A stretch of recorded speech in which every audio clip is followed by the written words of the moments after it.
Welcome to A Better Chance for Youth television show with your host, Monique Robinson, where we highlight, celebrate, and recognize students from all over the country who are doing great things in the classroom, community, and athletics. Every student deserves an opportunity for hope and a future. So let's celebrate our students, the next generation of teachers, engineers, entrepreneurs, and future leaders. Join us on another incredible segment of A Better Chance for Youth show with your host, Monique Robinson. Welcome, and welcome. I know, look, y'all know when we go live, it has to be something extremely epic going on. So if you notice today, I have on, I don't even know, which side is it on? Yes. I'm representing, and some say for my school. So I'm representing class of the two.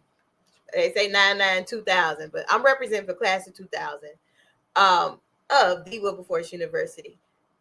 Yeah, I'll be around a lot of people that always say "the" when they say their school name. So I'm doing a project right now, and this is episode 1. So I hope to have an episode of many, because so many people where I live in San Antonio, Texas, do not know what Wilberforce is. So I said we have some of the most elite graduates.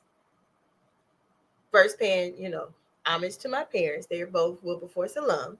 And, have some classmates and some people who I've met along the way professionally and as a scholar at Wilberforce. So if you are watching, I want you to like, share, comment, shout out your year, shout out your alum, and we will make sure we get your comments heard. Now, if you do know someone that you want us to celebrate or interview, because the whole motto is, look at what Wilberforce did.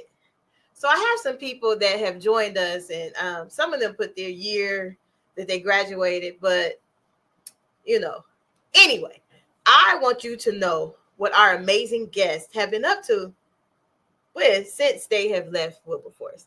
Now, y'all know if I'm doing this thing live, sometimes I can't always see the buttons that I push, so don't judge me. All right, so what's up, Naz? How are you? Fantastic. What's good? Naz got his Wilberforce down, got his year. So I'm Naz. Tell us, what year you come out? I see the year. I ain't gonna, shout out your class and stuff like that. Thanks for having me on. First of all, anytime. Sis. I came at Wilberforce in 1994 and graduated in 1998. Awesome sauce. Now we got some other people in the back. Now y'all know we are probably the most unscripted place ever. I can send out a ton to run a show and we never follow it, but hey, that's why we live. Now let's see who we got next in the back for you today.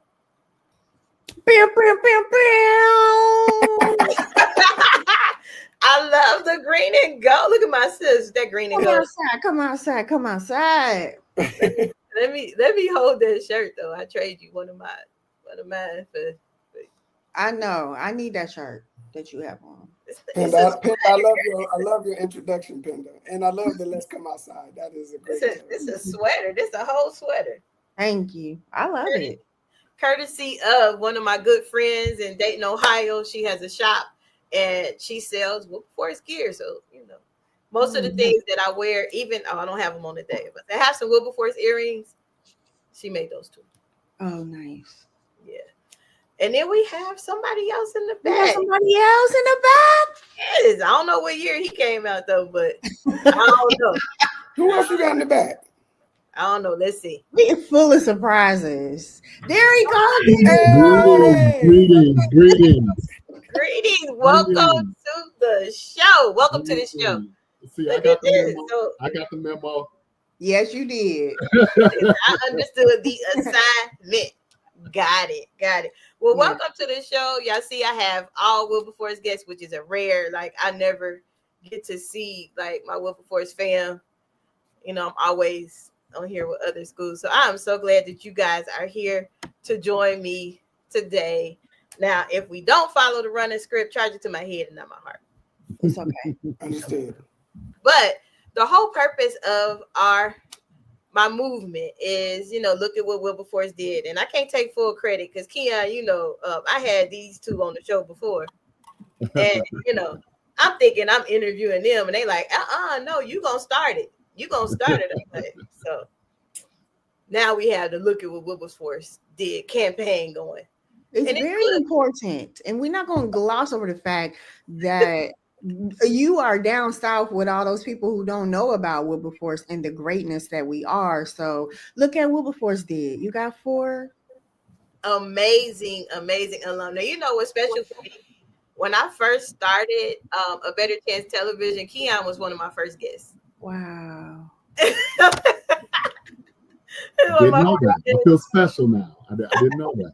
Yes, camera barely worked. Lighting was kind of lighting was like, girl, you just playing.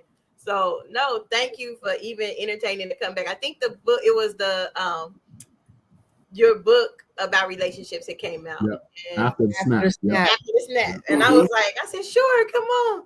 So if you are watching and you are interested in being on, hit me up in the chat. I will look back at it. But I gotta ask my guests this because we all are like different areas. I came out 2000, came in 95. Keon, when did you come in? See, what happened was I had a great time at Wilberforce. I had a chance to grow up, and the actual academic course of study is one path towards matriculating, but socially, I believe that I'm matriculated. But I came in the fall of ¡93. Okay. And I walked in the class of '99. So I had no judgment there. A prolonged, experience at Wilberforce, and But you finished. But I'm better for it. That's right. I'm better for it. But you finished though. Yeah, absolutely. And I was falling to that finish line, but I got there. And because of that, he is a bridge. He is a bridge between, like, like ages and wow. Like he really is. Like he can talk to the young folks. He can talk to the older folks. Like he has that. Those folks that haven't quite hit 50 yet, and those that are, moving through. Now y'all talking about me because I haven't hit 50. I got 2 years. 2 years. My birthday, my 50th is in 2 weeks. So I know. Wow. That's amazing. Come on in. The water's warm. Okay. Hilarious. And now I'm gonna ask this question, even though I may know the answer for all of you. I may know the answer for all of you, especially Manasseh. What did you do while you were on campus? Because I get asked that a lot. Every college fair, every time I go speak somewhere, they're like, Wilberforce, it's only like 3 buildings there. I'm like, no, I was on both sides of the street. That is hilarious. Yeah. I'll go. There was when I was there for the 4 years, 94 to 98. I just remember Wilberforce being really an incredible vibe, an incredible energy. There was a lot to do on campus. Although, we are a small school and you have to try to make things happen as well. You got to get kids out. Back then, we didn't have computers in our rooms or computers or phones like that. So you had to get kids out of the dorms to come to these programs if there wasn't a party. If you were doing an educational program or whatever, you had to be creative in getting the student body outside to do things that wasn't party related. But I was in the choir. I started with that. And then I was able to pledge Alpha Phi Alpha Fraternity Incorporated, Mighty Z chapter there. I was also I became a part of the study abroad program where we went over to Lancaster, England, and studied at Lancaster University for 3 to 4 months, all through Wilberforce University study abroad exchange program. I went to Egypt with Wilberforce and the Wilberforce Choir to sing for the ambassador of Egypt, of Cairo. Like the Wilberforce is just, for me, there was people like, well, there was nothing to do. Well, I did a ton. I don't know what you did, but I did a ton at Wilberforce, and I am thankful for all the things that they were. I totally agree with that. Like I found stuff to do. Some, allegedly I done, but can't prove it. I didn't do it. But so, anybody else want to answer about that one? Well, I twinned. I'm an identical twin, so he and I. That was one of the unique opportunities. Many people who come with siblings or already have siblings on campus when they get there, you know, or a cousin or somebody they grew up with. That was a very comforting experience because I grew up in Los Angeles, so I was thousands of miles away from home. And I'm a pretty affable, friendly dude, and so is my brother. So we made friends. One of the beauties of going to Wilberforce and specifically for Wilberforce, it's nestled right there in the Midwest. So when you did get off campus for a short holiday where I couldn't go to Los Angeles, I got to visit Cincinnati, Cleveland, Detroit, Indianapolis, St. Louis, Pittsburgh, so Dayton. So that was an awesome experience, being nestled right there in Ohio, but also being able to see the country. So in addition to, you know, globe trotting like Manasseh, got a chance to actually, you know, see some states that you only really, you know, hear about for sports teams and maybe you see in movies or TV shows. Awesome. So I get to pushing buttons, you know. Hey. So if you are majoring in, you know, TV broadcasting, and I need an intern that can push these buttons because sometimes I mess up. But anywho, now on campus, I don't know if you all remember, because see, my parents, did anybody else's parents graduate from Wilberforce on here? Okay. I don't know. Like my mom and dad, my mom stayed in Shorter and my dad stayed in the Melbourne. Mm-hmm. And so when they brought me to campus, it was like, you know, how come she don't have to stay here? I'm like, y'all. But shout out to my parents though, because they helped me pass history of Wilberforce and, you know, New Testament. They helped me pass everything. Wow. But in all seriousness, did you all have to walk before the Wolf building? Because I probably wouldn't have made it. Yes. Yeah. I did the first 2 Shorter Hall. Yeah. First 2 years. I think your class was the last class to do it, right? Yeah. We were the last class. I think to go to Shorter Hall, go down in the basement. All of your administrative needs. Yeah, it was different. It was definitely different. Listen, I mean, and there we didn't have any.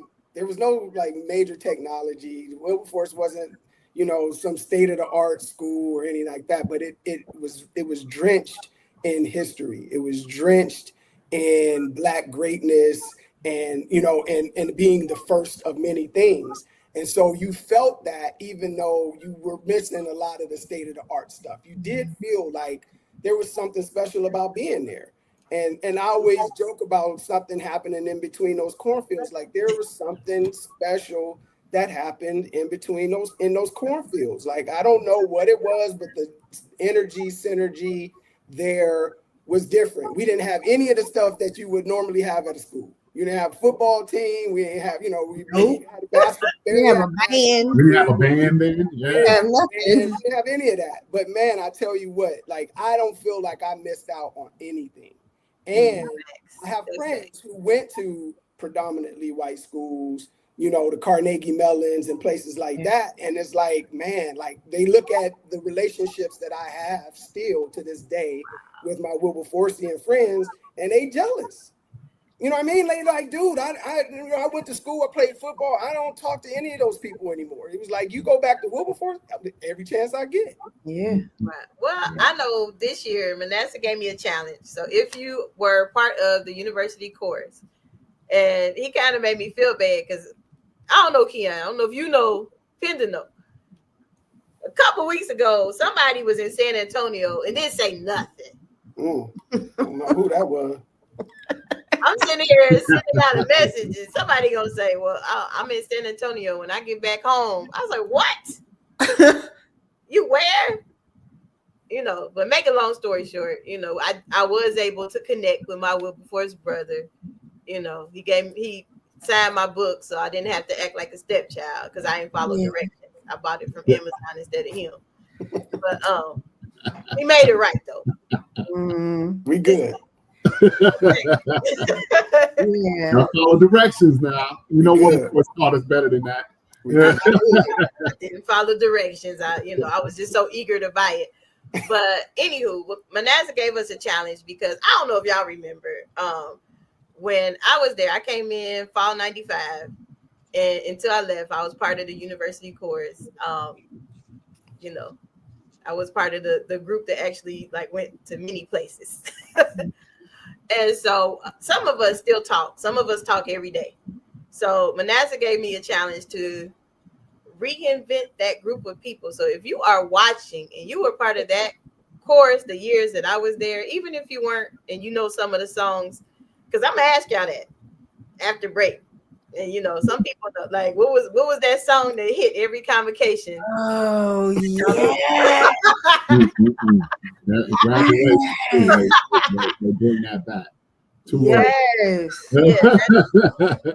That's the goal when we come back. Come back in when Don Dance happens, and some of the people are really excited. I know the choir is back up to speed. I talked to Dr. Say a lot, and also help him along the way with some of the things that he's doing. So you know, hey, we trying here.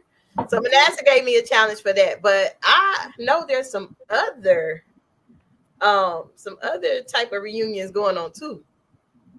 Well, yes, my 30th anniversary from graduating. I know it's Manasseh's 30th anniversary as an alpha. Like it is 30.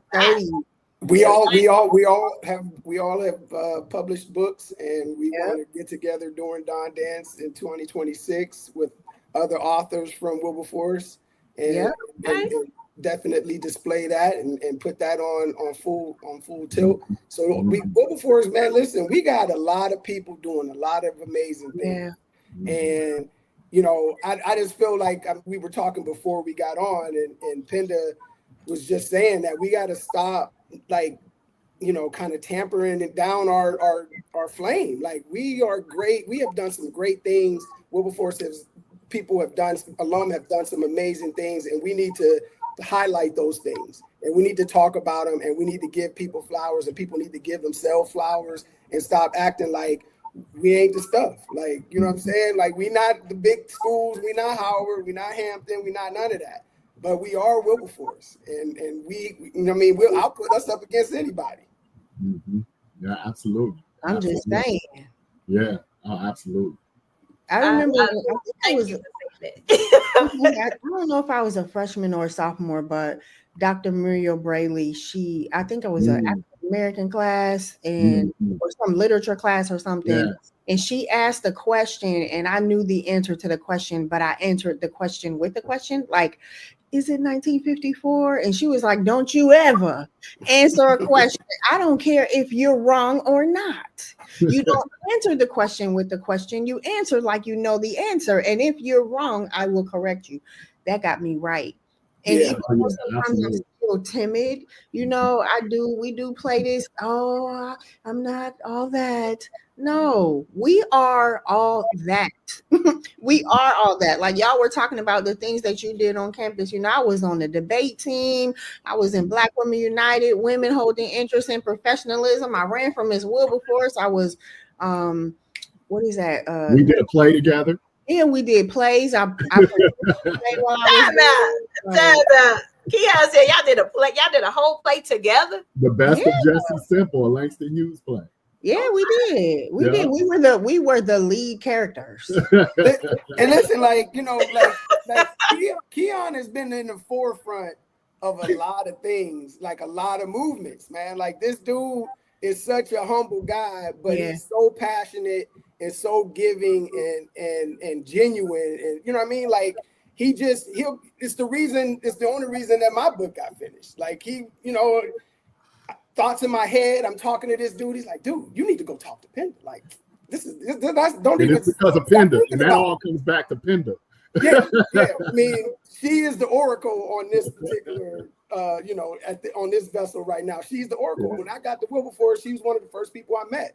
She was in the counseling center. I walked in the counseling center. She was there. She was just kind and sweet and passionate, but just a sweetie pie. And so she, when you told me to reach back out to her, it was just like, this dude is just a vehicle to like connect people, and like he just has that as a gift. So man, I thank him like a million times over for sure. Going back a little bit, Manasseh, this is also an anniversary this coming week of when we went to the Million Man March. Yes. Wow. Yeah, on the 20th. Wow. Yeah. I remember it. If you don't remember, I think Monique, you might have been a freshman. That it wasn't social media, so when they were advertising this, it was a big deal that it spread around the way that it spread around. And being college students, I didn't have two nickels to rub together. But what I'm most proud of the community that is Wilberforce University, and I can only speak to our community. I trust and believe that other HBCUs have similar communities. And as I've talked to colleagues, friends, and people who've been to HBCUs around our era, they also spoke highly of the community, but specifically the Million Man March, the way the sisters held us down, the way the social organizations made sure any young man that wanted to go, they were getting a seat on that. They bought that ticket. Yeah, the sororities all bought tickets for the guys to go. There was so much outpouring of charity and making sure, and that was the other thing about our campus. There wasn't a whole lot of folks who could just stay in the room. That's true. Like there were things to do nightly. There was lectures. I was in the Black Male Coalition.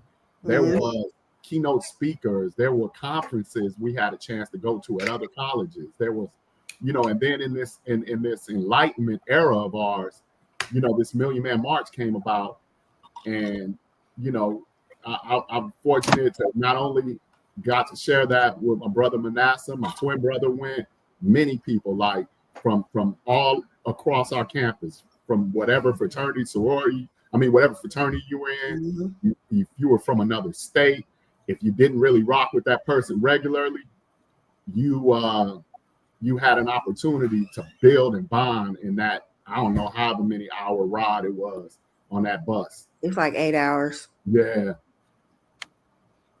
That's a good. That was a great experience. Charters was the thing back then. That's what probably took you. Yeah.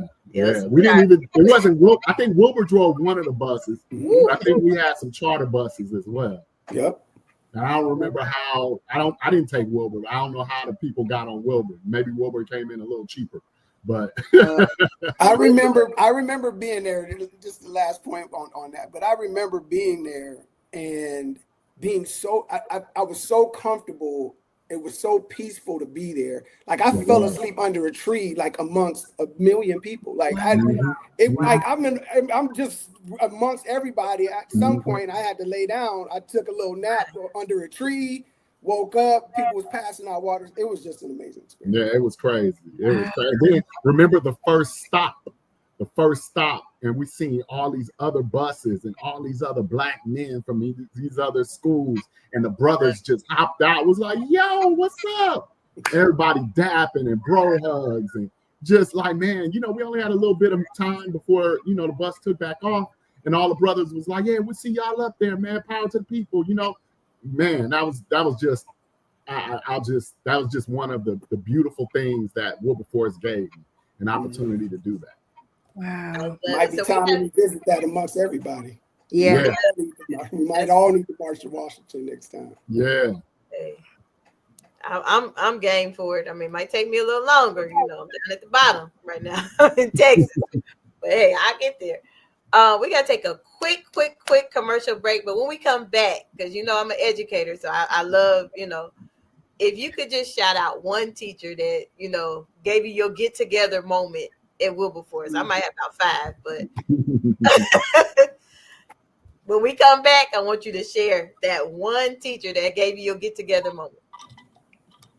Are you interested in attending an historically black college or university? Hello, my name is Robert Mason. I'm president and founder of the Common Black College application. Our application allows students to apply to over 50 historically black colleges and universities at the same time for only $20.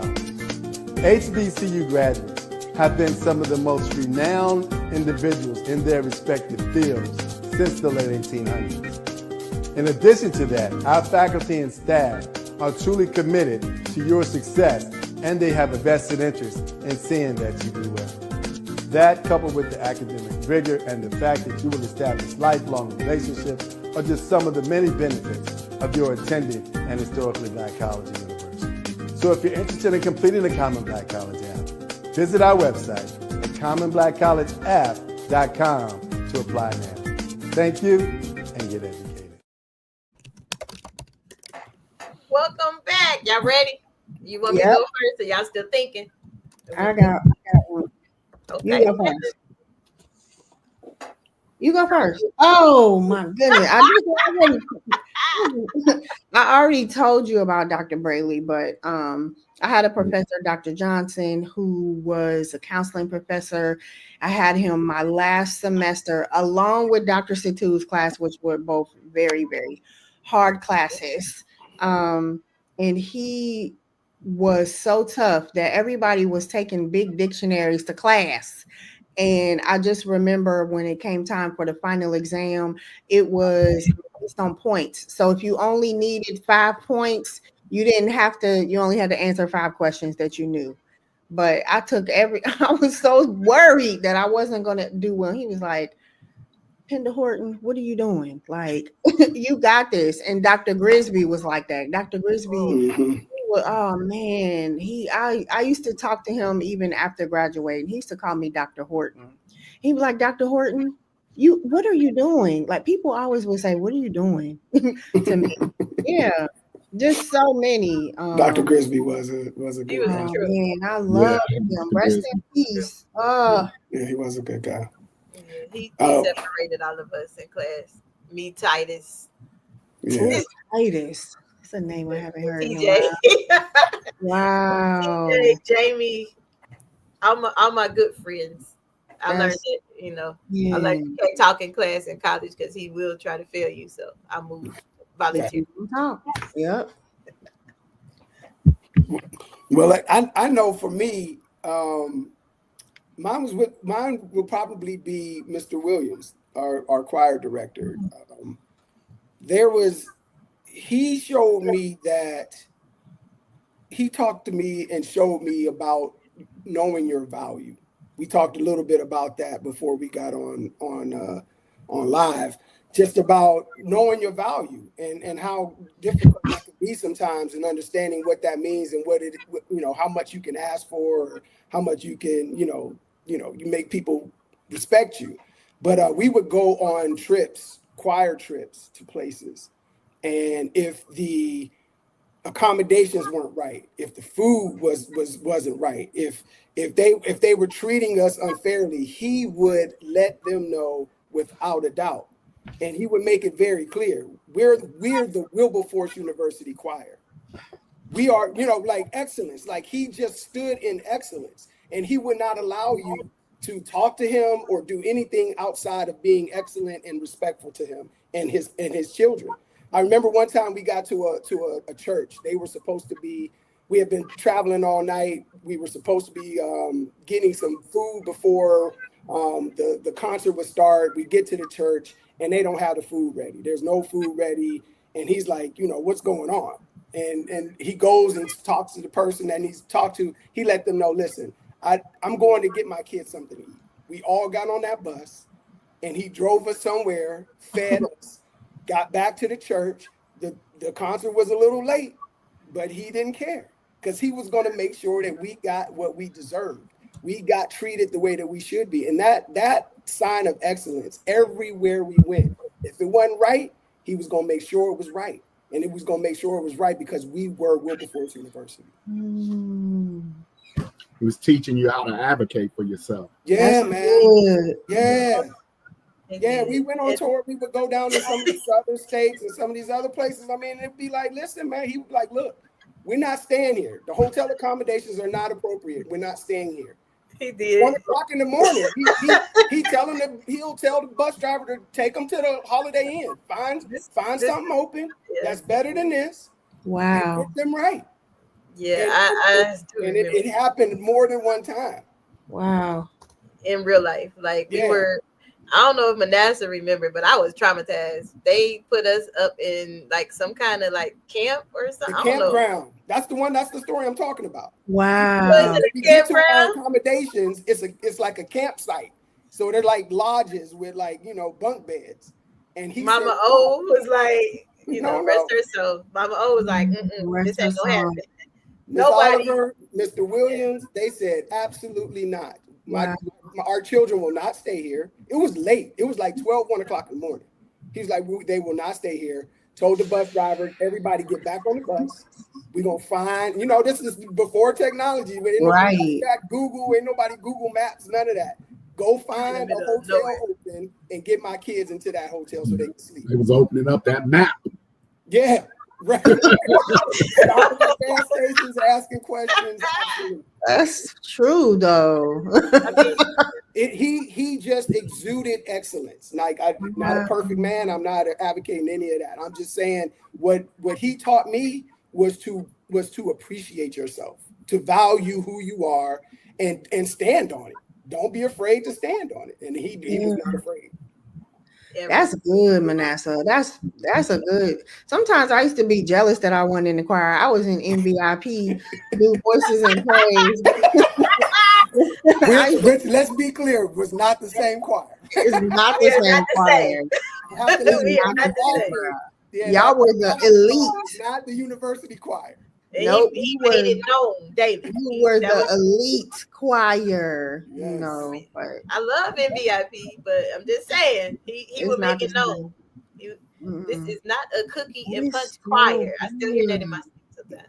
No. Yeah, Mr. Williams, he taught me a lot. So Keon, I'm gonna let you go before I go.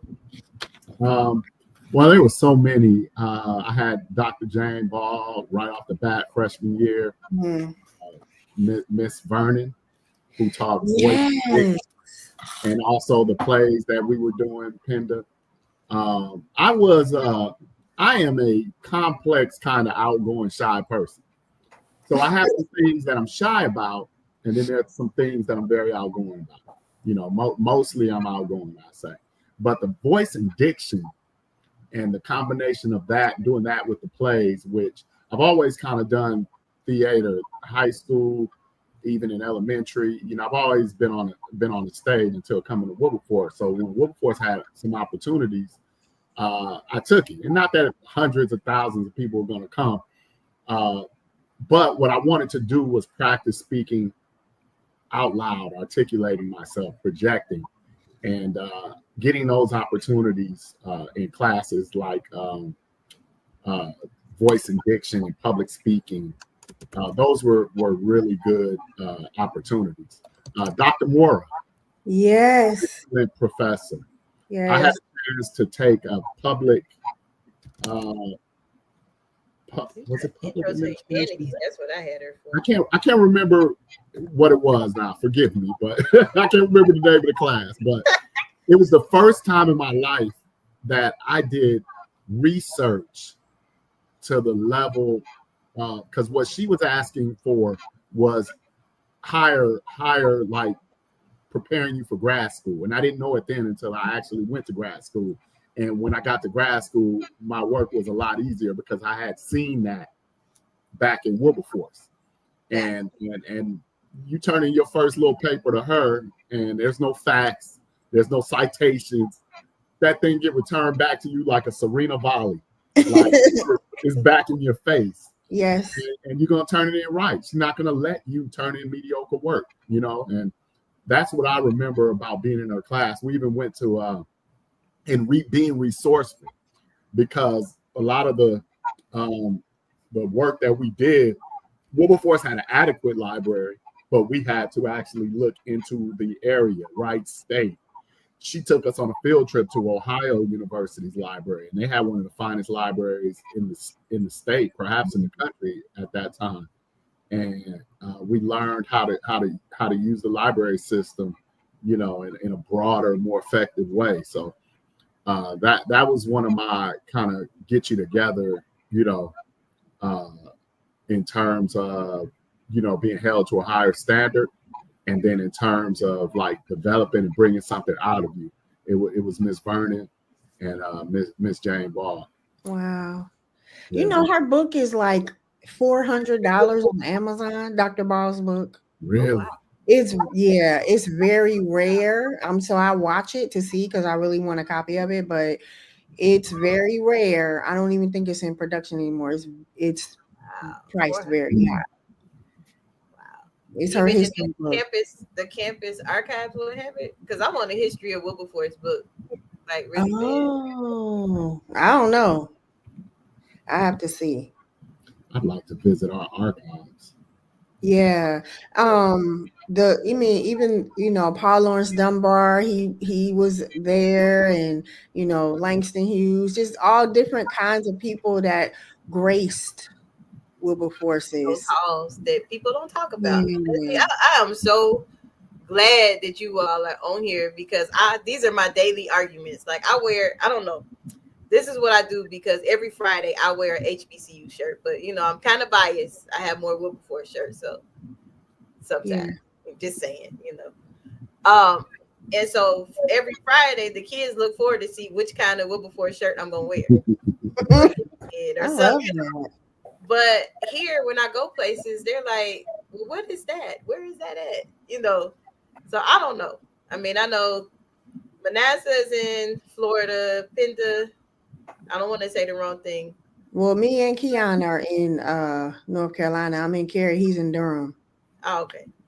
But do y'all experience that where y'all at? Yeah. What do you mean? Experience? Like when you wear your HBCU gear, especially your school, because I wear. Well, Kendra, you go ahead. I was just gonna say, all around me, all I hear is Aggie Pride or Eagle Love, because we right here with, and there are like 8 other. There's 10 HBCUs in the state. Now you can trip over an HBCU going to a store anywhere. You know, I'm so jealous of y'all. Yeah. And it's a great experience. It's a great vibe because two types of reactions I get usually. Like, oh, I've heard of Wilberforce. Oh, that's cool, man. Yeah, Wilberforce, of course.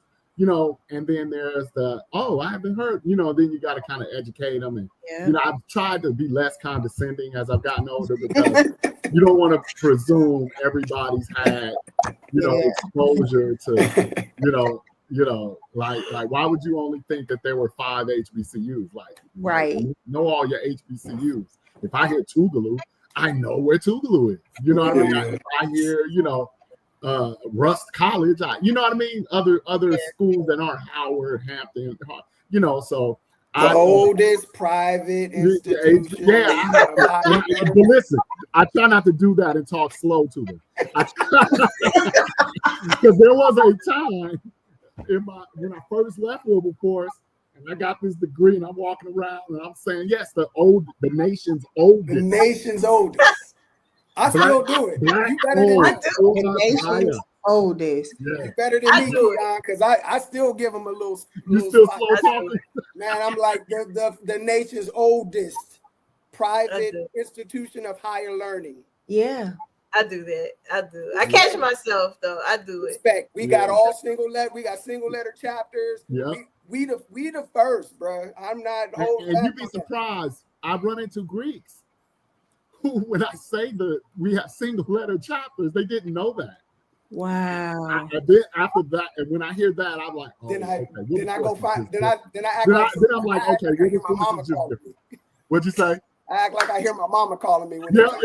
I'm quickly in the call, in the call, or in the station right there. Because clearly, you know, you didn't know that Delta was beta chapter. Okay, ma'am. All right. Okay. All right. I gotta cool. go. All right. Where did you think it was at? Where did you think it was at? Yeah. Where did you think the chapter was at? That's what I want to know. Where your history? That's right. Did you read? Yeah. Do they have the right materials to teach it? Yeah, that's So, Dr. Mo, I have a question for you. I know this is your show, but It's a how, hey. I mean, we never planned it. It's okay. I would never I went to Bowling Green and my parents met at Bowling Green. So I went to Bowling Green to get my master's, right? I could not imagine my parent following in the same footsteps as my parents. And like when they dropped me off at Bowling Green, it's like, oh, that's the dorm where we met. And I'm like, girl, I don't need to hear all that, you know. But how was it, how was it for you? Like, did you buck at them when they said that they wanted you to go to Wilberforce? And then now on the other side, do you know they were right? I honestly, being really transparent, I didn't want to be there. I had my heart set to go to Elizabeth City State. My grades had other plans for me because I had a music scholarship until they see my grades from high school. And reality set, and my mom and dad, they don't play no games. It was either boots or books, and I ain't about to be in nobody's army. Like I couldn't follow directions with Mr. Williams. So what I look like being in the army? But that's like that part. But in all transparency, I got to Wilberforce in '95, and I just was like, I'm stuck here. Might as well do something. And my it took her a minute though. It did. I bumped my head. She was bucking it. She did not want to do it. Wow. It was very clear. I mean, because we were in a choir together. I mean, I was an upperclassman, but we were in a choir together. That's how I know her. And man, she had an attitude. She did not. And when I tell people this, some people are like, you ain't had no attitude. I just can't see you like that. I'm like, no, I was I was mean for no reason. And I just, I did not want to be there. And when I got in the choir, I established like Manasseh, Michelle, like some of the upperclassmen took me kind of like under their wings, Tanika. And they just was like, look, they have my back. Like, and then, on the flip side, my parents, they was like, we don't care what you do. You ain't come, you come home, but you're going to be in the military because failure's not an option. Like that was what they was weighing on my head. And then I started, getting involved with some stuff on campus. Was in the choir. People was inviting me to sing at the events and stuff like that. And then I never forget Dr. Henderson was our president. And he just used to always talk to me like, you sure you really don't want to be here? I was like, I'm gonna get it together. And I don't know if President Henderson was the best. He was, but I mean, that says a lot that the president of the university was so invested in you. He had a personal touch. Yes, he did. Whether he found a way to connect with you. Yeah. For a lot of us that were far away from home, he allowed us to come to his home for a home cooked meal for the short holidays like Easter and Thanksgiving. That's amazing. Him and his wife, they loved the choir. Yeah. They would do so much for us. Mm-hmm. He was incredible. He was when we went to Egypt. When we went to Egypt with the school, he was there. He was. Talking about this kind of stuff is just crazy to me because like where else in life can you have these experiences? I was in Egypt with the president of my university, walking up towards the pyramids and the Sphinx that I'm going to see for the first time, right? Wow. All of us are going to see for the first time, but he had been there before.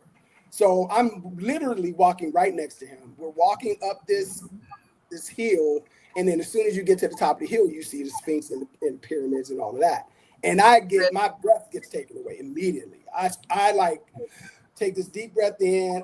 He looks at me, and I got tears coming down my eyes because it's just a beautiful sight, right? And the president of the university puts his hand on my shoulder, and he's like, "Yeah, this is what it's about. This is what it's about. This is why we're here. This is why we're doing this. Blah blah blah. Expose you kids to life." And the president of the university. Like it was unprecedented. Like, you know, this isn't like my dad.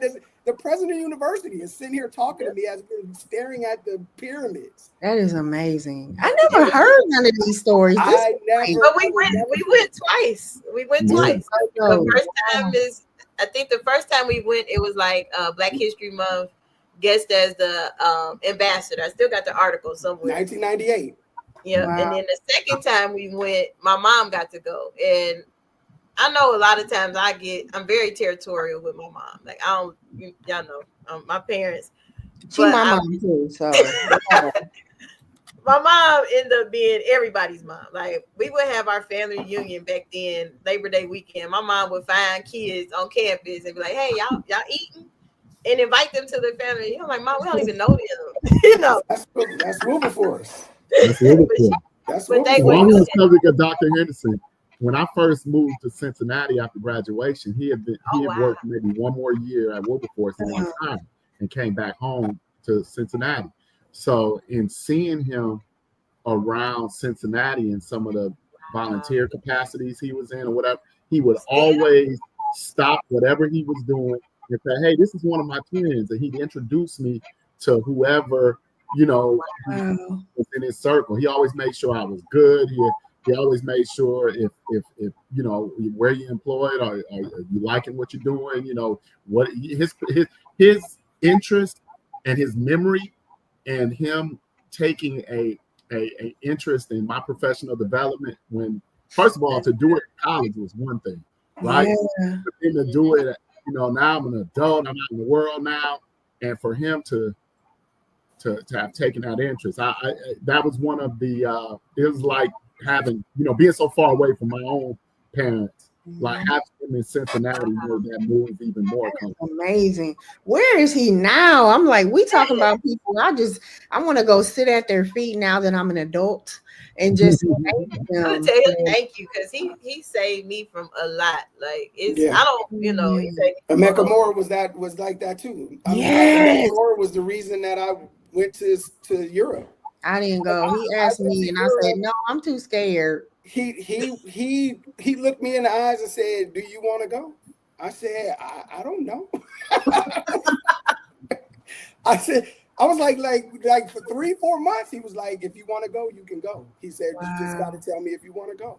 He's like, "There's a lot of life out there, son. You don't have to stay where you have." Amazing. Yeah. So that's right. You did go overseas. Yes, I studied in Lancaster University, Lancaster, England, my senior year, January until April of my graduating year at Wilberforce, and Emeka Moore and President Henderson were at the forefront of that. There were the reasons that even happened. It was like that's really cool. For students, I mean, and like the co-op program, like there was so much there at that small school at that time. And the energy that was there, we had dirt roads. We didn't have paved. We didn't have a paved like road or nothing. Like it was dirt road. It was a lot of people didn't have cars. No, we had 3-4 buildings. That didn't matter. Like something in those cornfields got us 30 years later on this damn podcast or whatever we doing, talking about Wilberforce. And the more you talk about it, the more I'm like, why would we ever minimize ourselves? Like we are talking about some amazing things that Wilberforce gave us and who we are as Wilberforcians. How dare we say, "Oh, I'm not all that." No, Wilberforce made us who we are, and as a result, like look at these relationships we have. I am so like one of our Wilberforce sisters is moving here next Saturday. I'm counting down the days. And so excited and so happy. Like when I see when I found out you was coming, I was like, "Yay! More." And Ron George, like I mean, when I see my people that I love, growing. Put North Carolina on your list. It's really I need some of y'all in Miami. Can y'all get any y'all? Right. I'm like, goodness. It is 4 in Texas, but they like, I think one of them graduated in 80, one of them graduated in like 92. But they come to the events though, because I love it. Like every time Monique. Wow. So next time, you're only 2 hours from my parents. So next They time in Round Rock. I go to the water they park. in Round Rock. I Oh, check wow. on them if you need me to. I keep Oh, you that's posted. I keep good. you posted. See, Yeah. that's what Wilberforce You know, does. Eris is in that area too. So yeah, I we love have you, other Eris. Wilberforce too. Yeah. There is. I love Yeah. Eris. I Oh my haven't seen it so long. Let's I see Yeah. her. Yeah. Eris. Yeah. See, she was And there my Eric freshman year. McDaniel's in Texas. Yeah. Eric. Man, I wish I could go to homecoming, but like I Yeah, get I'm not able to so go full in this my year, but spirit. hopefully we play this back and this gets played next week. So in the spirit It of homecoming, is. people can see can see, you know, how proud we are of Wilberforce, and Wilberforce can hopefully be proud of us.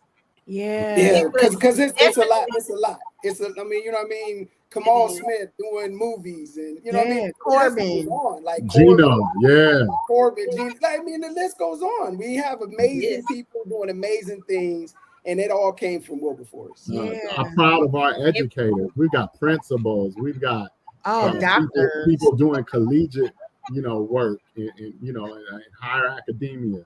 We got people, you know, doing it in corporate America, doing it in clinical research, you know. Entrepreneurs. Yeah, entrepreneurs. Yeah. Yeah. But so I put us against anybody. I don't care what nobody says. Yeah. I'm Oh, yeah. extremely excited that you all have brought up everything that because sometimes they hear from me all the time. Mhm. So when they hear from people who have walked the same walk, you know, even though I'm the youngest on here today. I get it. I'm the youngest. I get it. But, you know, especially the different bonds that I have with you all. Like Penda, you know, Penda is family. Manasseh's family. Keon, you family too. But like Penda knew me when I was, you know, still trying to find my way. Manasseh met me when he probably was like, who is this crazy girl they got? I told you just reminded me of myself, like this little chip on your shoulder. Don't really, you know, gonna give somebody told if they get too close and all of that stuff. So, I knew Thank God for deliverance. But in all seriousness, though, I am forever grateful for what Wilberforce has done and continues to do. I really am, and I would never. And Penda got on me this week. I'm be honest with y'all, because y'all family. Be honest with y'all. She got on me, but I didn't want to call her before we came over here because I didn't want her to tell me y'all. But y'all know, sometimes I go visit other places. But at my church, they had a song fest. And I know, Manasseh, you hold your thought. They had a song fest, and the pastor was like, "Hey, anybody know this song?" You know, he was talking to the congregation, and I'm sitting in the back, just looking around or whatever, trying to, not make eye contact with anybody. And so I felt so bad that I had to post a video of me singing the song at my mom and daddy church because I was like, "Oh God!" So Penda got on my case really, really bad in the text. So when you got on here today and was like, quit downplaying yourself. And I really hope when, if you're watching this, if you are watching the replay and you graduated from the Wilberforce University. See, I'm around a lot of people that graduated from Prairie View, so that's how they announce themselves. So I graduated from the Wilberforce University. I say it just like them. But we need to quit downplaying our school. And I think the more we do these talks, if we can come up with some alum that is ready to share their story, I will dedicate from now to homecoming to look at what Wilberforce did, because I know we have different chat groups and they talk about all this unnecessary foolishness when it comes to homecoming. But it's time to be like real and say, hey, we need to be builders, not tear downs. Wilberforce taught us to build. Yeah. Exactly. Each one teach one, each one reach one. Yeah. Exactly. I ain't learned one African proverb at Wilberforce. That's the one. And I go back to we got from our own exhort. Suo That Monte. We gotta get it out the ground. We gotta bring it from within. So yeah. Ain't nobody coming to save us, y'all. No. I'm just, and I'm talking about in life, period. Ain't nobody coming to save you. That's Save true. yourself. Yeah. You have to, you know what I'm saying? Like you have to dig in yourself and pull that out of yourself. Like nobody's coming to save you. You got to save yourself. So whether it's Wilberforce or whatever, you have to make sure that you understand that in life, especially right now, we have to save each other. We have to be looking out for each other. We have to build each other up. We have to. Otherwise, we're going to falter. We can't. This singular thought process where everybody are doing their own thing is not going to work. And where we are currently in this storm, nobody's coming to save you. No. Save yourselves. Save each other. You gotta paint this picture though, like Wilberforce in the middle of cornfields where the KKK would be having rallies down the street. Facts. Like the Underground Railroad was really part of where we were. So that's part of the reason why we're so close, because you couldn't be out by yourself. You had to be with somebody. That's what Wilberforce taught us. This ain't for play. Like this family in real life. This family in real life. To tell stories. The Tawawas, like there's spirits there. There are spirits there. I believe that. The Tawawas used to scare me, but I used to be over. But allegedly, I was over there. I said, I mean, there were the history of Wilberforce and the things that happened prior to us being there are legacy things. Their legacy, their blood, their sweat, their tears that are on in that soil. You know what I mean? And we walked on those hollow grounds. You know what I mean? Like, we are part of that history. It's brown. I know. I'm catching that's the another caretaker. That's another caretaker. Oh, that's why I'm brown right there. Keeping us on the straight and narrow, keeping us connected to our purpose, and still doing it. Thank you. Still doing it. Thank you. She is forever my choir mother that saved me from many. She called me the other day to make sure that I would send her the book.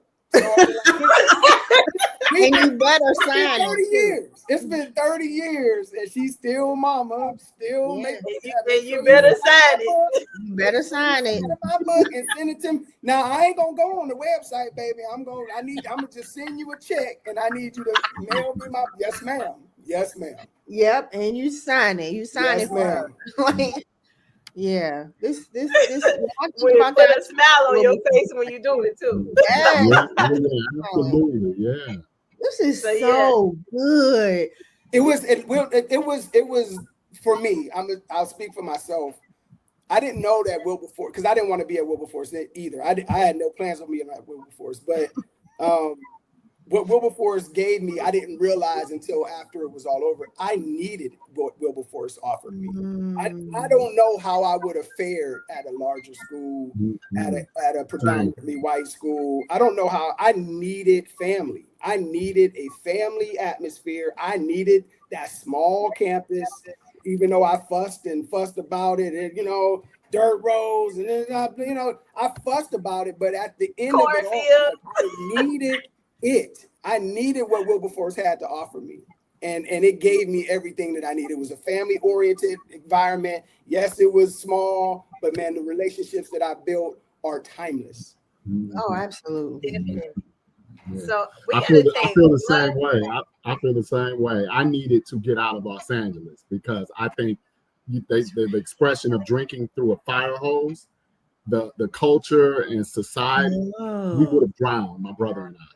Wow. And I think what Wilberforce presented was enough of the foundation of knowing what's right, because it was small school steeped in church values, plenty of diverse students who reminded me of family, reminded me of a lot of the elders that were on campus, the upperclassmen. They reminded me of my older brother. My older brother went to Morehouse. So when we were looking at schools, by the time we came about, we was looking for an HBCU. It had to be an HBCU. There was no other option. And then it had to be a school with some importance and significance. So I remember when we got our acceptance letters we were like, we're going to Wilberforce, telling the stuffy Morehouse dude, you know, that we had got accepted, and he was proud, and he had heard, you know, he had heard of Wilberforce. He you know, he knew a lot. He was telling us about Wilberforce when we got to campus, and he was still in Atlanta, so that was also great because instead of going way back home, we were able to stay gone from home. Like, my mom was very protective in LA, but as long as we were outside of LA, she was fine with us seeing the world and, you know, going to do that. So we had to leave LA. I don't know that I've seen for you know how people are that live in, you know, in your hometown. They never go but maybe 2-3 hours down the road. Yeah. You know, LA is a big city. You got people that's never been east of Las Vegas. Yeah. And I feel that if it was not for Wilberforce, I could have been one of those people who, you know, just a town, you know, a townie guy. So Wilberforce was truly a global experience. We had our African brothers and sisters on campus. We had, you know, it was just a cultural explosion. Like we were able to really, and then people from everywhere, from small town, big city. You're learning dances. You're getting trade-offs for food. You're learning styles, clothing. Hip hop wasn't as broad with so much intersectionality as it is now. It was just maybe 2 or 3 regions.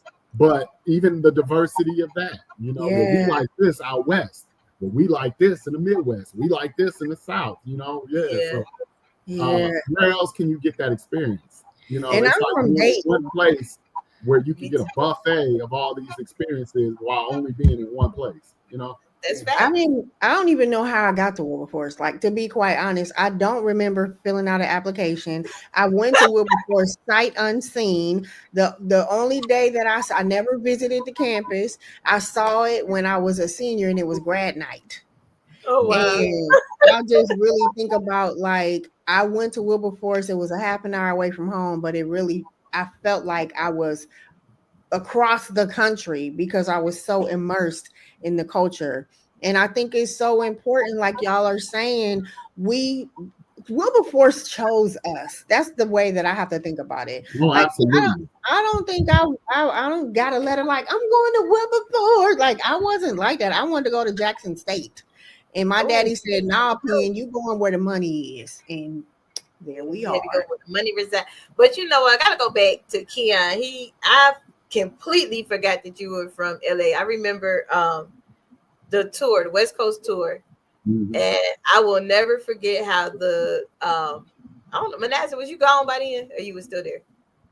When we got off the plane and came through the corridors, and how they sang the alma mater out there. Wow! And they had that. They were so dope. Wilberforce banner. Back then, yeah. Oh my God! Oh, yeah. They sang the alma mater, and it rang. You know how hollow, like, oh my God. Yeah, we had a great experience with the LA alumni. They would send us care packages. Wow. They would send us off in the summer, each summer before we came back. Wow.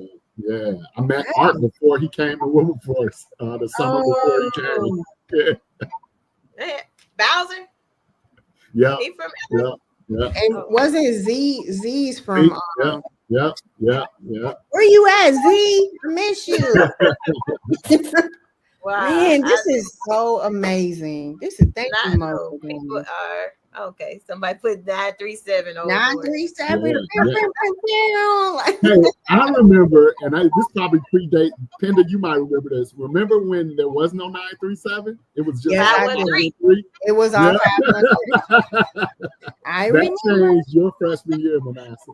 That changed your freshman year. I don't know. Before I got there, they was talking about pay phones and standing in the hallway. I was like, oh yeah, we had phones. We were the first class. We had one pay phone. We had the first phones, but our freshman year there was still pay phones. No, ours was first. Y'all were the second year. Yeah, y'all were the second year of that. One phone on the floor, and you curled up with your feet on the wall. Girl, my mama trying to call me.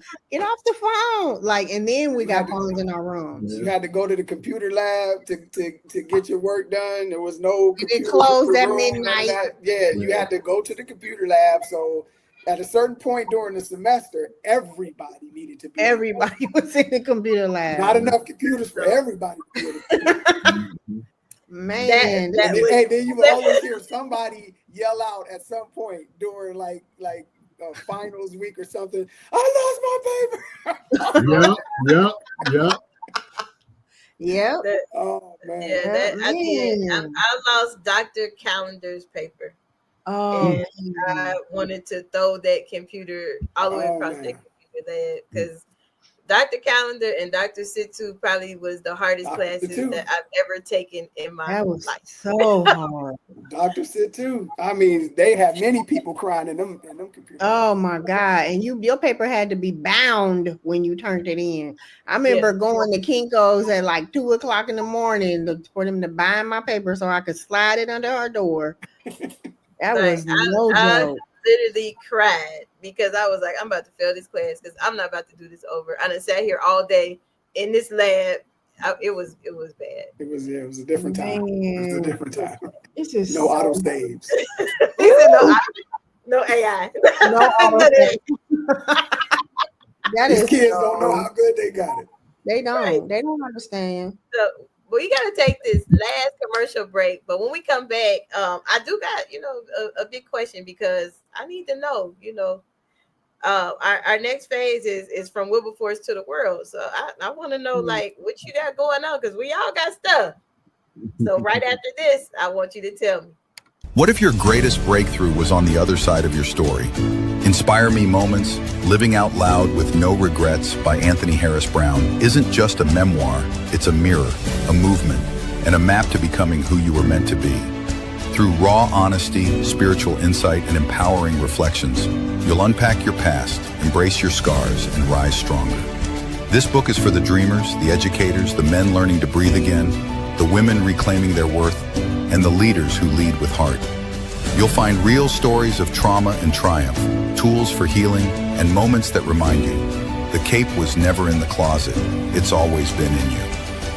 Inspire Me Moments. Live out loud with no regrets and all heart. Get your copy today everywhere books are sold.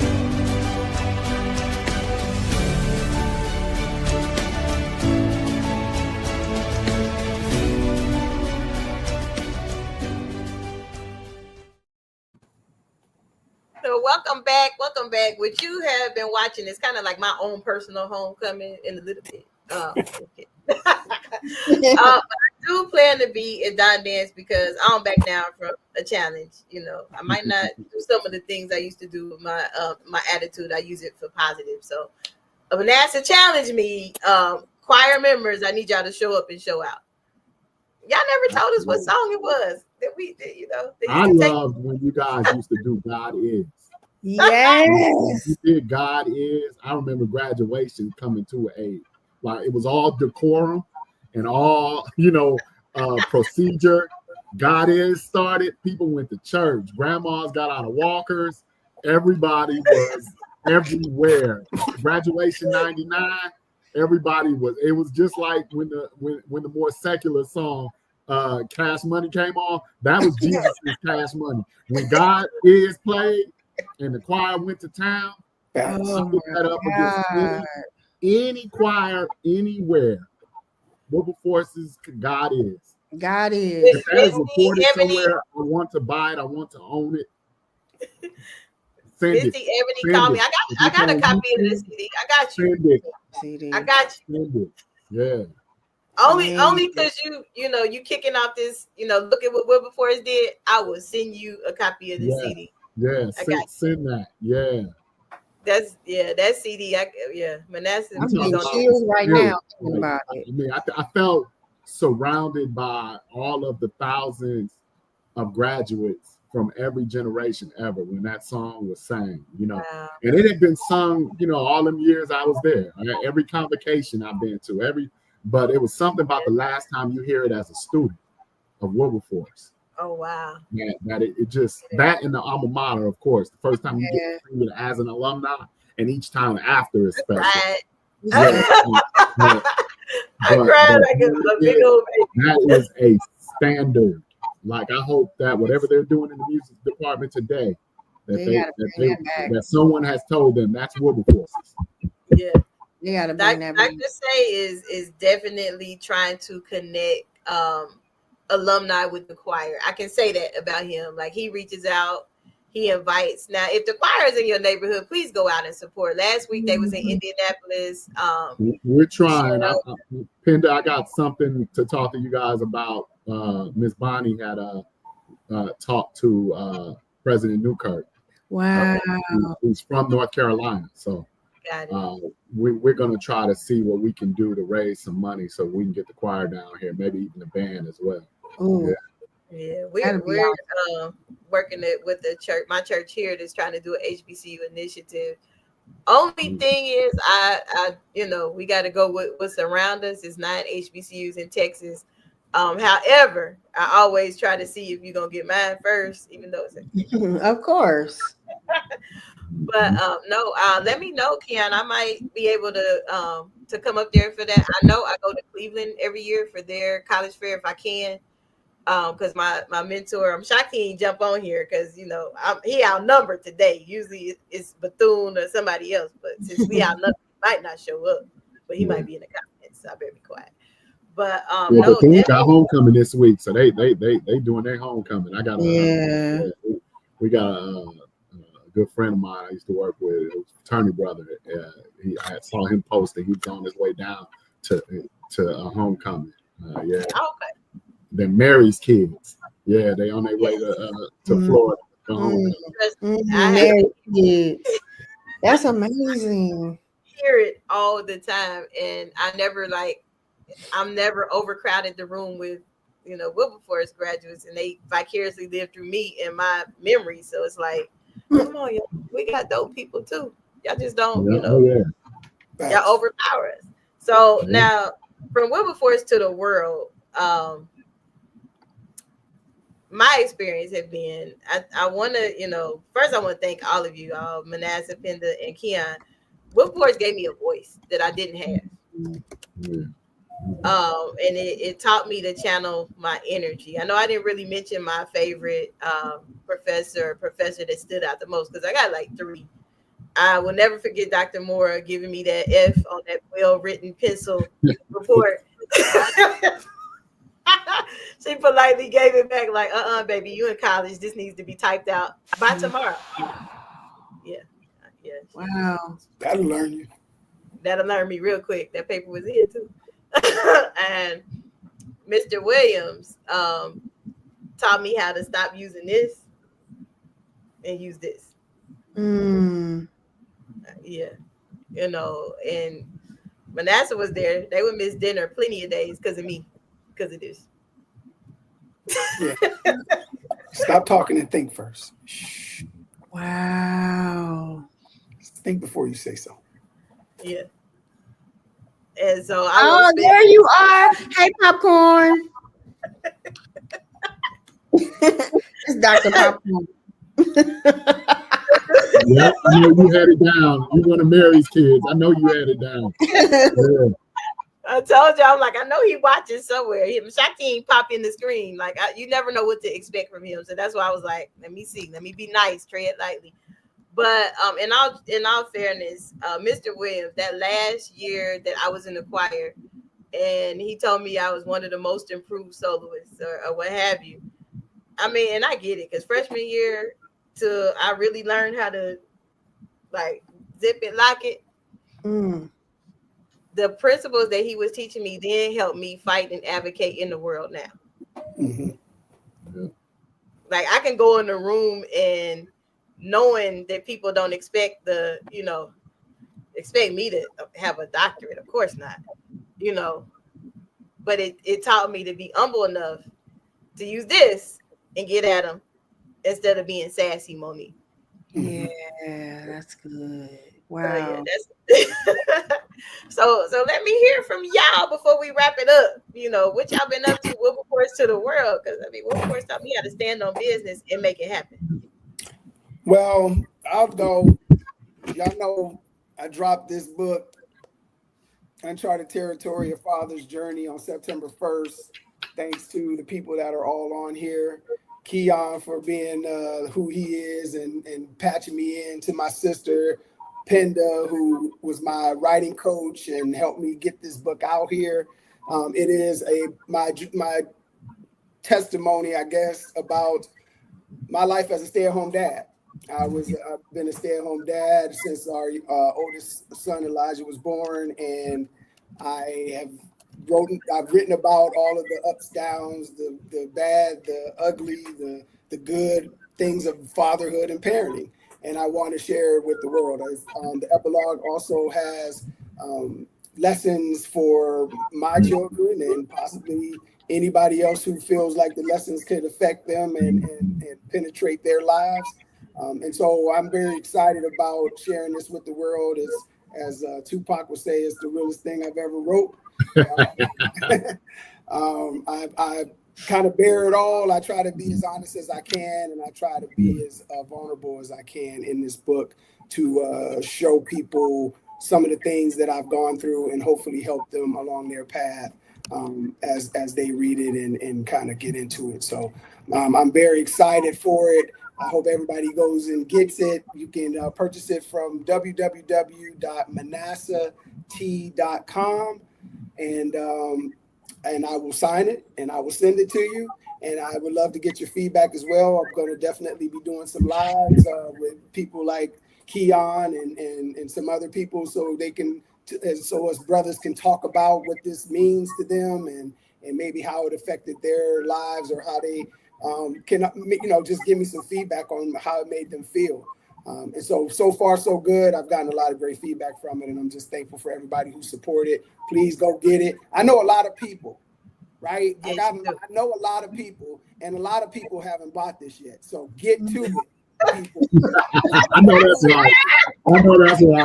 Yeah, I know a lot of people. If you went to Wilberforce, buy the book. I'm so happy for you. I know a lot of people. Cuz. Yeah. Go get the book. Go get the book. Absolutely. And get it from him and not on the website, because he will fuss at you. And see Not you on there. Amazon. Get it from him. I can't sign it if you get it from Amazon. I can sign it if you get it from manassat.com. I learned. Goodness. You good. You ain't got it. You good. We good. We fam again. We all right. So that's what I've been up to. I've been up to this book. Go get the book. Penda got a book coming out. Yeah, Penda has a book coming out. Monique, you got your logo. Thank you. You got your logo over my book cover, but Running Between Dandelions, it is it's my first novel. It has been a dream to write a novel. I wanted to honor my mother. My mother is deceased, and honor relationships and the sister friends that pull us through when life is hard.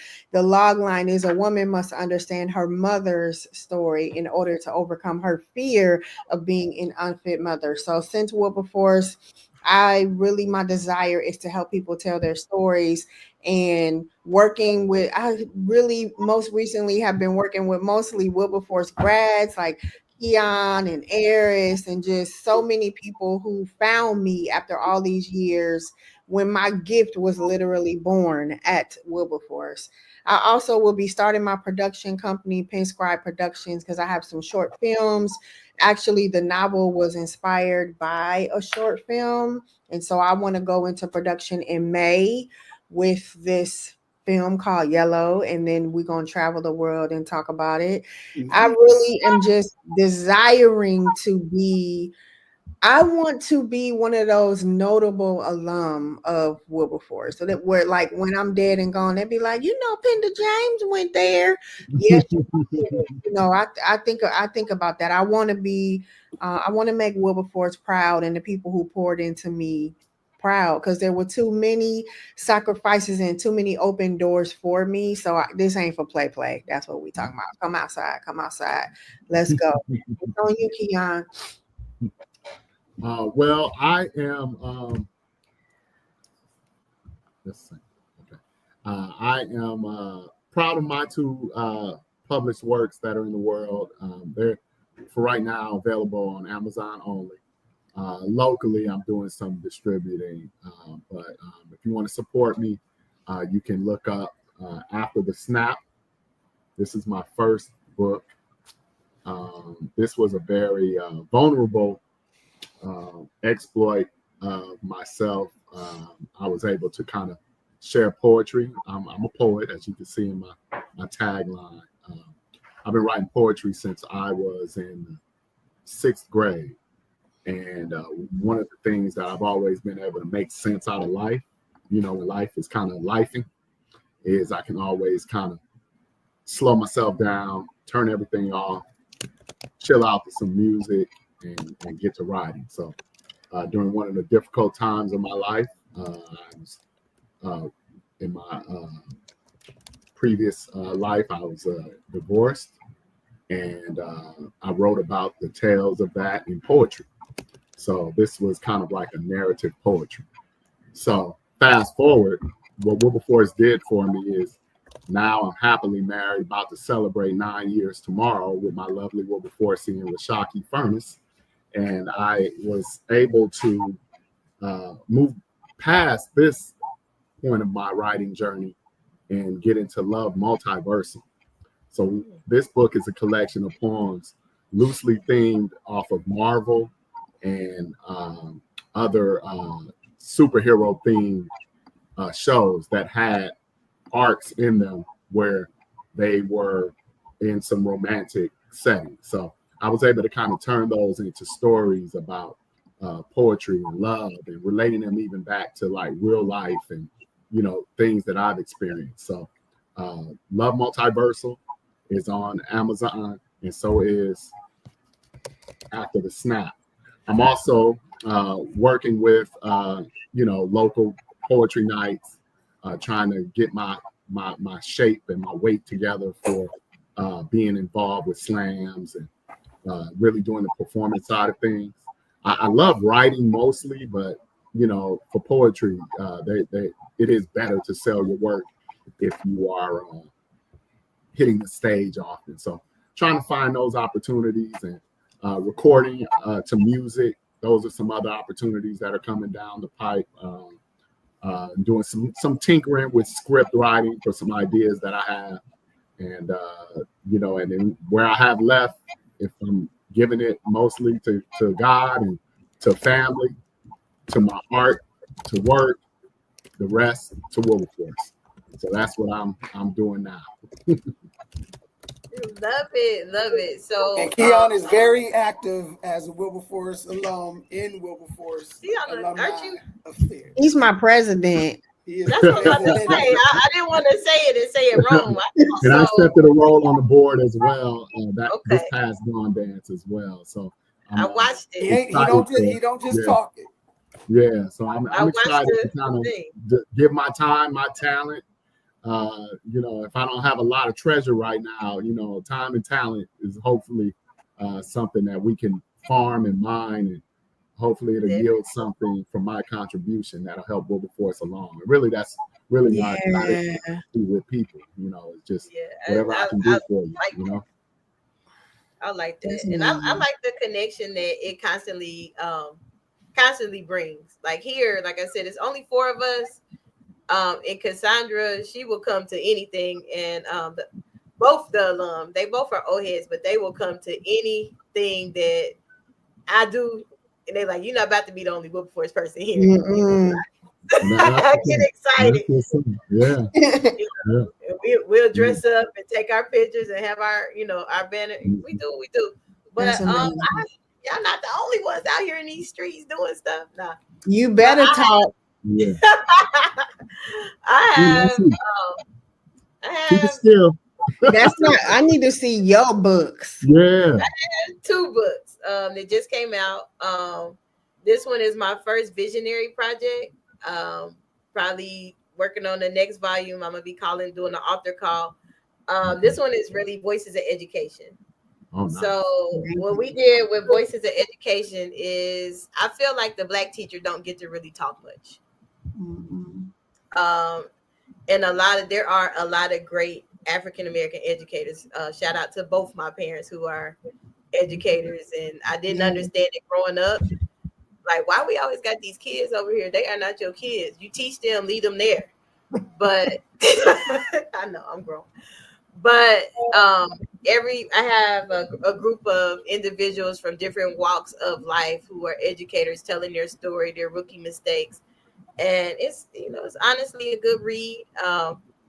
Some of the people that are in the book have been principals, have been classroom teachers. One of the authors, like true life story. We both was in South Florida together, and we almost got fired on our first day. True story. Because I know it wasn't our fault. Thank God I don't drink. But a group of teachers went to happy hour, but they wasn't smart enough at knowing the time of day. And we had to go back to work. And so they, got dismissed. But, Wilberforce taught me to always hold on to my paperwork, my receipts. And so that's why we got to keep our job, because it wasn't nothing on my receipt. So, but that's that one. So this is Voices of Education. It's really a really good read, especially if you want to go into education and you don't really get the full backstory of how things work. And then, but this one, this is dedicated to my parents. Y'all know I love doing the children's book because my nephew but that's like, what? This is my children's book. The title has changed. So it's not, look at what Woo did. Oh. This is the one I gave to my parents because it says, look at what Woo did. But the one that is actually for sale is Our Family Began in HBCU. Now, I did keep this. I'm going to show y'all a picture. It's probably going to trip y'all out.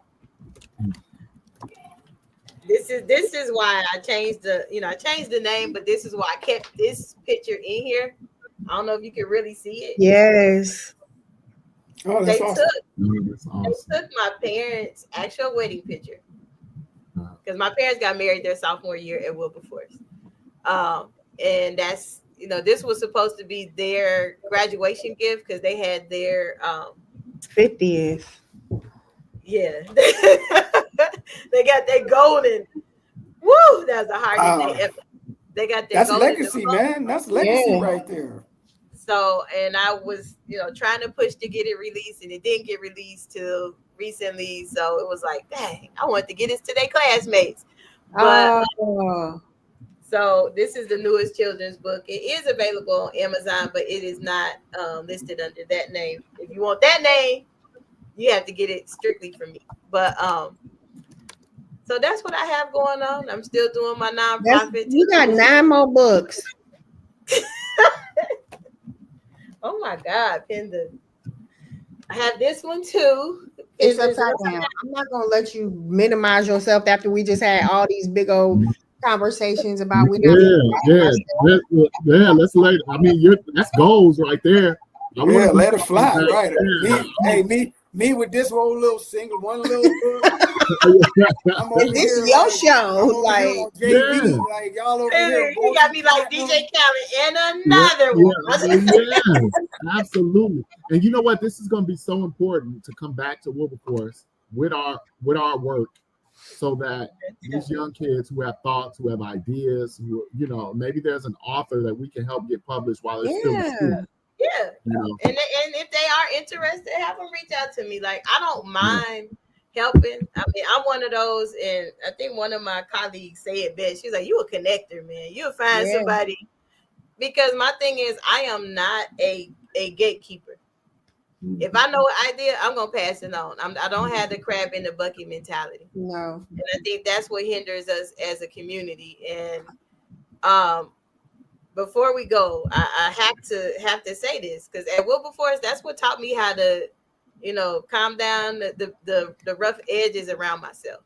I will never forget in New York. I think we was on the Today Show.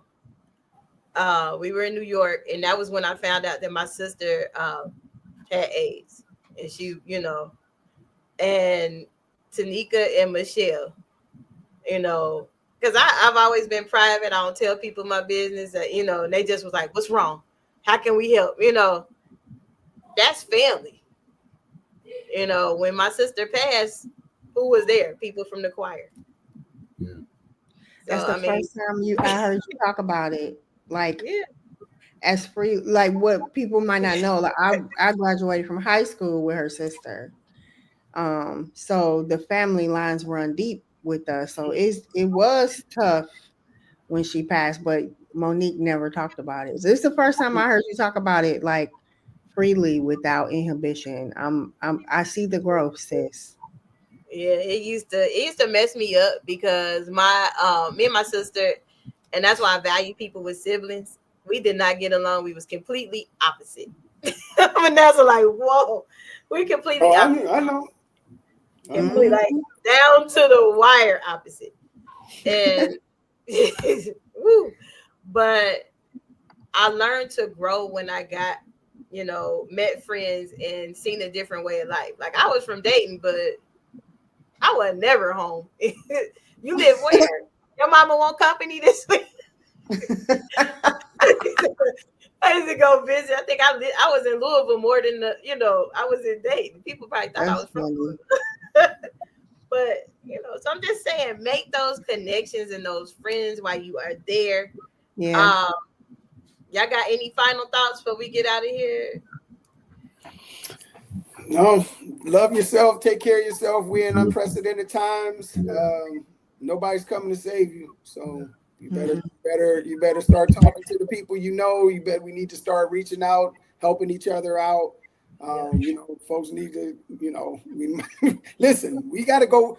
We're not foreigners to rough times. No. I mean, we're not foreigners to having to struggle and having it. That's where we probably most comfortable because we've done this for so long. We know how to do it. But we're in unprecedented times. So just please, everybody, show a little patience, show a little grace, and let's just take care of each other. Facts. Yep. Facts. You said it best. Yeah, I'll go next. I've got this quote up on my Facebook profile by Jonas Mekas. Okay. It says, "In the very end, civilizations perish because they listen to their politicians and not their poets." Oh, I see what you did there. Okay. Well done. Well done. I see what you did there. I know. I'm just saying, I on my TikTok, when I first started TikTok, I said, do you ever remember the days when you would be like, hey, what you doing? Come outside. And now that's how I start all my lives. Like, come outside. I think it's time for us to come from behind the four walls. And this is where we get our healing. This is where we get our growth from. And remember your strength so you can write it down. Okay. And this is where that's where the revolution gonna happen. It ain't gonna happen in those four walls. They gonna happen outside. Come outside. Definitely. I love this. Now, if you are watching the replay or you're watching along with us, and please know that this will probably be the show all next week because this weekend it's gonna be busy. But what I want you to do is inbox me those graduates that, or it might be yourself that want to say, look at what Wilberforce did. I am dedicating all next week to shout out these alum and their amazing stories because I know they really talk about it much, but recruitment and retention is a thing. Yeah. If people don't see success, it probably won't happen. So, absolutely. And we named about 39 people on this live, so you got a whole list of people. Right. Yeah. And so you name people and then people are chiming in, even though it's kind of like the 9th hour, so they must be watching from the beginning because I'm like, that was an old comment. But anywho, thank you for joining us tonight. And again, if you want to be highlighted, look at what Wilberforce did. Everybody got the look showing it. Look. So I'm jealous. I need that shirt, like in real life. Where you get that from, Keon? One of the tables at Dawn Days. I can't remember. I don't know if this isn't a firm. This is somebody else. This might be the bookstore. This is firm right here. Yeah. I think this is firm too. I love you, Firm, and Miss Brown. Oh man, they the best. Yeah. I love all of y'all. I want to thank each and every one of y'all in this square. Monique for being so humble and gracious to use your platform to catapult and push people forward. To Penda for helping me get my story out. For Keon for always being my brother and always being there for the convos and the support. I just thank all of you guys. I appreciate you. Awesome. Anything I can do, let me know. Y'all know I'm a text, a phone call away. Even if you're in San Antonio and don't tell nobody, just text me and I'll show up. Just kidding. I'll let you slide. Just kidding. So it's been fun, but we definitely got to run. Like, share, comment. Hit me in the inbox if you are interested in being highlighted. All next week is dedicated to Wilberforce and homecoming because it's homecoming. Yeah, it's homecoming. Yeah. Homecoming. I'm not gonna make it to I'll be Ohio. there. Yeah, I'll be there in spirit. I'll be there. I live vicariously through y'all. Try to get there. But I'm coming to Dawn Dance though. Yeah. I'll be at Dawn Dance. We'll be at Dawn Dance. Let's go. Dawn Dance. Yep. I'll be there. So it's been fun, but we definitely got to run and stay tuned. Check out because this is absolutely what Wilberforce did. Look at that. Boom. Got the glasses and the hat. Wilberforce. That's good. For inspiration, motivation, and the good news of Jesus Christ, look no further. The Daily Gospel Network has what you need. With more than 300 ministries from all over the country broadcasting every week, you're sure to get your dose of spirit-filled encouragement from the great programs on the Daily Gospel Network. Catch the Daily Gospel Network on Roku, Amazon Fire, Apple TV, all mobile devices, and the internet. Tune in to A Better Chance for Youth television show with host Monique Robinson on the Daily Gospel Network, the television show dedicated to highlighting incredible students on their quest to change the world. Join us every week as we uplift the youth and help them on their journey to the bright future they deserve. Catch A Better Chance for Youth television show with host Monique Robinson on the Daily Gospel Network.